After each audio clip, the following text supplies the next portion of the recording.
সোনা কি এটা কি বানাচ্ছো? স্ক্রাঞ্চি বাবার বানাচ্ছি। বাহ দারুণ তো। আর একটু দেখি, এটা কোথা থেকে শিখেছো? ফোন দিয়ে। এই দেখো হাত দিস না, হাত দিস না, হাত দিস না, হাত দিস না, ঠান্ডা লেগে যাবে, ঠান্ডা লেগে যাবে। দেখো ক্রাচ ক্রাচ ক্রাচ। আর একটা দেখি, আর একবার দেখি। ঠিক আছে করছি।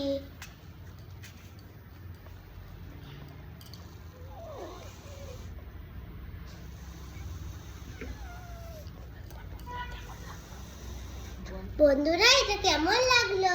যদি ভালো লেগে থাকে লাইক শেয়ার আর সাবস্ক্রাইব করে দিও। আর এটা বানাতে হয় এমন ভাবে, প্রথমে কোনো ঢাকনা আর এরকম ভাবে কোনো বোতলের ঢাকনা নিয়ে নেবে। তারপর হচ্ছে একটা বাটির মধ্যে জল আর হ্যান্ড ওয়াশ দিয়ে মিক্স করবে। তারপর এর উপরে কোনো একটা কাপড়ের টিস্যু এরকমভাবে গাডার দিয়ে লাগিয়ে নেবে। তারপর এরকমভাবে ডিপ করতে হবে ওই জলের মধ্যে। আর এরকমভাবে একটা বাটির মধ্যে এরকম ফু দিতে হবে, তাহলে এরকম হয়ে যাবে। ঠিক আছে, ব্যাস। এটা কেমন লাগলো? ভালো লেগে থাকে আরেকবার বলে দিচ্ছি, লাইক শেয়ার আর সাবস্ক্রাইব করে দিও। টাটা।